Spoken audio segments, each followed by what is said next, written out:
My first thought was it looks great and it's very Knifewear. Like even the paint splotch on the ceiling is just so very Nathan.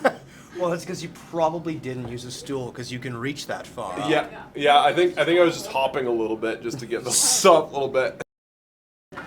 What am I talking about? What's going on today, Chris? What are we doing at the warehouse? What are we doing at the warehouse? We've all come down to talk sharp things. You're probably familiar with our sharpening guru, Naoto Fujimoto. He's our cultural ambassador and our head sharpener and a general all-around great guy with a ton of knife knowledge. And we're diving deep with sharpening. I mean, sharpening is one of those step-by-step, consistent aha moments, right? The more you do it, the more you learn. You're never going to be a perfect sharpener. The more you do it, the more the nuances of it reveal themselves to you. This is really a great opportunity for us to come together to share our knowledge base, to kind of standardize what we do, to make sure that we're all achieving the same results and really setting the bar for what knifewear sharpening is supposed to be.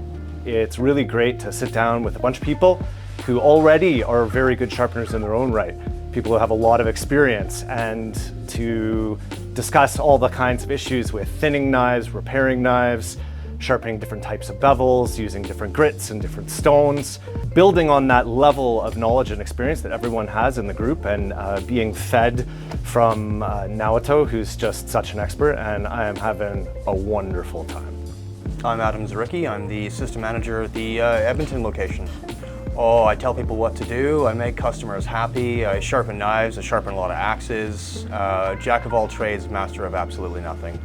I'm definitely the axe enthusiast in the shop. I have the scars on my hands to prove my shortcomings and learning curves. And there's just something so satisfying about taking a big hunk of steel and making it stupid sharp and super durable and safe for the end user. So we started out talking about the very basics of knife construction and the way that the layers of steel are in most Japanese knives, with the very hard steel in the middle and the softer steel on the outside, but then getting into the way that the knives are forged into shape and or ground into shape, and the differences between those different methods and the way that it can then start to affect not only the external geometry of the knife, and geometry cuts, it's not just the very edge, FYI, but also the flow of the grain of the steel internally.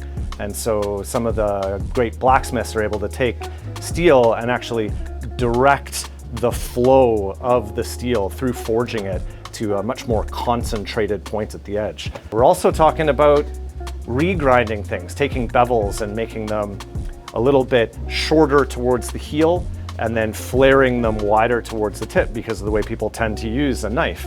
It's not just a straight knife, it's not just a straight bevel, it has to angle inwards as well. So when you think about the way that you put this knife down on the stone and you're actually removing steel off of it, you're gonna have, the bevel has to really sort of expand as it gets to the tip of the blade. It's a lot thinner up there. It's just thinking about sharpening in more than just the two dimensions. You have to think about the third dimension and the way that the knife tapers into a tip. My mind is actually quite blown. You may see it leaking out my ear here. Oh, I've learned how to raise bevels to help knives age even more gracefully, so they'll still feel amazing 20 years from now, not just 10 years from now. And I get to play with a horizontal bevel sounder, which I've never worked on. I'm very excited for that. One of the big overarching ideas of this sharpening training is to make sure that no matter which knifewear you go into across the country, that you can expect a consistent style and quality of sharpening.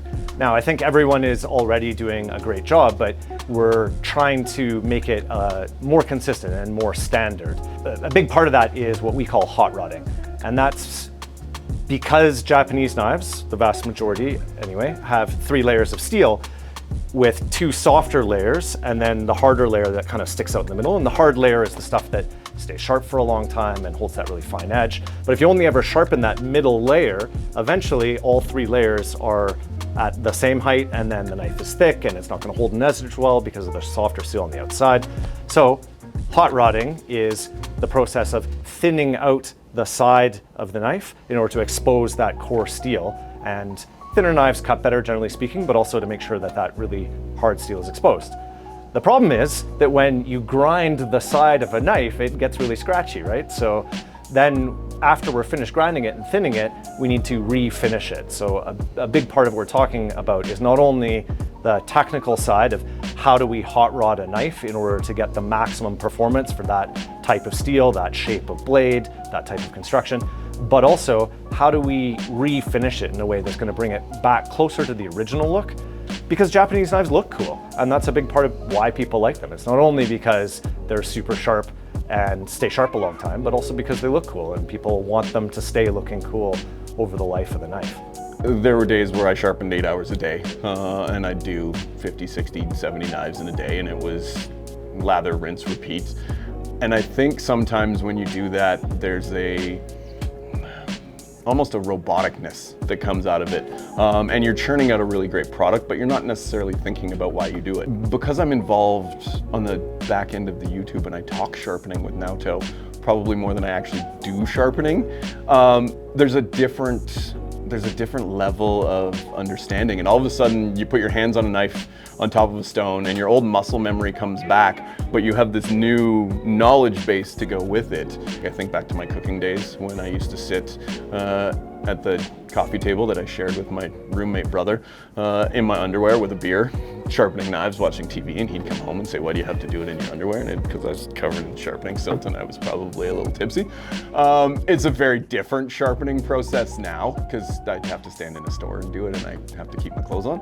But it does still become very zen, right? Like you can get very much immersed in it. And I think the one thing that you can lose when you become immersed in something is progression, because you get stuck in a rut of sameness all the time. And so an experience like this where we all get together and share our ideas and talk about our experiences and say, why do you do it like that? And this is what I do. Have you ever tried it? It just opens up a whole bunch of pathways, and I think it makes us better sharpeners. And it's not like I wasn't getting knives sharp, but there's levels to this game. Besides having a thing that ends up being sharp at the end of the day, the real goal is to make someone's life easier, is to make someone's life better in the kitchen, to really give them a tool so that they can develop some skills and some confidence and sustain themselves and have a better life, whether it's just in their home kitchen or if they're in a professional restaurant. All of these questions, all of this sort of technical jargon and all this know-how, like it's important for us to learn, but it's also important for us to know when any of that needs to come out, you know? At the end of the day, as long as your knife is properly sharpened and you're enjoying it and it's making your life better, that's really the most important thing. I would like to think that I know a thing or two about sharpening, and I've certainly gotten a lot better working at Knifewear and just sharpening knives all the time. But I think I should be humble because people like Naoto or the other managers have so much more experience than I do. If I can make some sort of a small contribution based on my relatively small experience compared to them, I would be honored. It's because they have a really kind and empathetic manager who is really able to serve them so that they may serve you. I like that no day is the same, right? There's always different experiences with customers, with their knives, with the staff. There's always new stuff coming in, there's always old stuff coming back. And I've been with the company long enough that I've got to see the evolution of various blacksmiths and their work. That sort of handover process from master to apprentice. You know, I've been around the company, 7.5 or 8 years it's been in Edmonton, and I've seen a lot of change and a lot of it for the better, so it's always exciting. Just having more knowledge and more skills on hand at all time is always a good thing. Stunning.